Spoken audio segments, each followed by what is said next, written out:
Don't be a sucker. Come on, Roger P. Foley. When you need him, Roger P. Foley. Legal problems, Roger P. Foley. Hey folks, I'm attorney Roger P. Foley, driving to court this morning. And I always like to talk about topics that are right off the cuff. So, had a case recently, and the individual was charged with a drug crime. Not a drug crime, it doesn't matter, but it was a felony drug crime. So, basically anything other than marijuana is charged with a felony.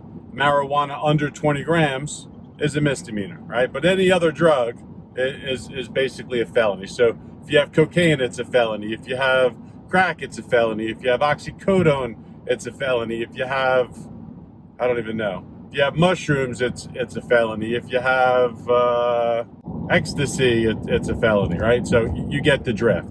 The client was charged with a felony amount of drugs, third-degree felony, and they were also had some marijuana. They kind of go hand in hand, right? Like, you know, at least from the people that I talk to as clients, you know, if you, I don't know, it's like having water at the dinner table, right? You have water, you might have a glass of wine, you may have a mixed drink, but you still got water. So anyway, the client gets charged with the felony amount of drugs, and basically a felony charge, and then misdemeanor amount of weed. Okay, so what does the state attorney's office do? The state attorney's office down files, and I don't know the logic for this, but they do. Maybe because there was only one piece of drugs or one pill of drugs or, you know, a small amount of felony drug. I don't know. But the state attorney's office drops the felony charge and goes to the misdemeanor case, right? The weed. Yeah, a lot of people are surprised. People are still being charged in Florida for misdemeanor weed. Okay, so then I go to the arraignment because I got hired late, so I ended up going to the arraignment, which is something I don't usually do. I usually just file a pleading, but I had to appear on Zoom. Okay, so the state makes an offer. Time served. Ladies and gentlemen, when you hear the words time served, unless you're facing you know, an exorbitant amount of incarceration, you don't really want to take a time served. Time served means a conviction. Time served means it'll be on your record for life. Time served means that, hey, you know that felony case that they dropped that, you know, said you had felony amount of drugs? That'll be on your record for the rest of your life. So, of course, I said, you know, in open court, well, Judge, I was hoping to speak with the state attorney a little bit more, and you know, today's just the arraignment kind of thing, and I was hoping to get a better offer, meaning maybe some kind of diversionary agreement in that particular county, some way to get the charge dismissal, maybe a drug court, like in Broward you have a misdemeanor drug court. And the prosecutor said, nah, you know, that won't happen because the case was down-filed from a felony.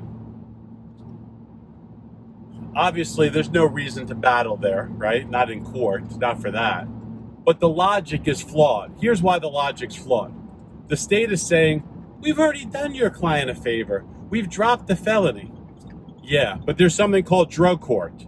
And if you have no prior criminal history, or if you have limited criminal history, guess what? On a felony drug charge, you can do drug court.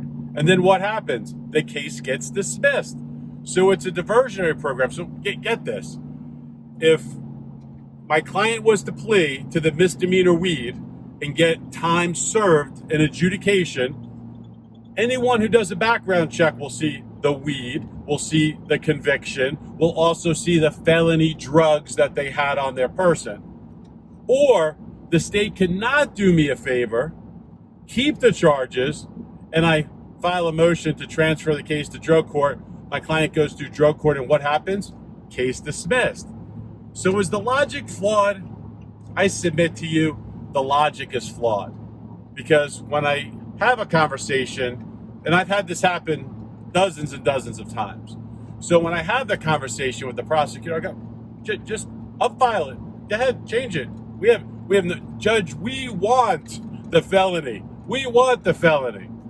Mr. Foley, you want the felony? Yeah, we want the felony, Judge. And as soon as they give us the felony back, we're going to do a motion to transfer it to drug court, and my client's going to complete a drug program, and the case will be dismissed. So the favor is not a favor. I can't tell you how many times people have come to me after the fact and go, hey, I want to expunge my record. And, they're not my client to start with, but they say, oh, I got time served. I'm going, you don't ever want time served. Time served is a conviction. So, again, I submit to you, no favors done. If your felony is dropped down to a misdemeanor on a drug case, tell them to put it right back because you want drug court. You want a chance to redeem yourself. That's what drug court's about. That's what diversion programs are about. So, it is what it is. I'm attorney Roger P. Foley. If you didn't know, now you know. You got a charge, the situation tense. You need an attorney for criminal defense. Call RP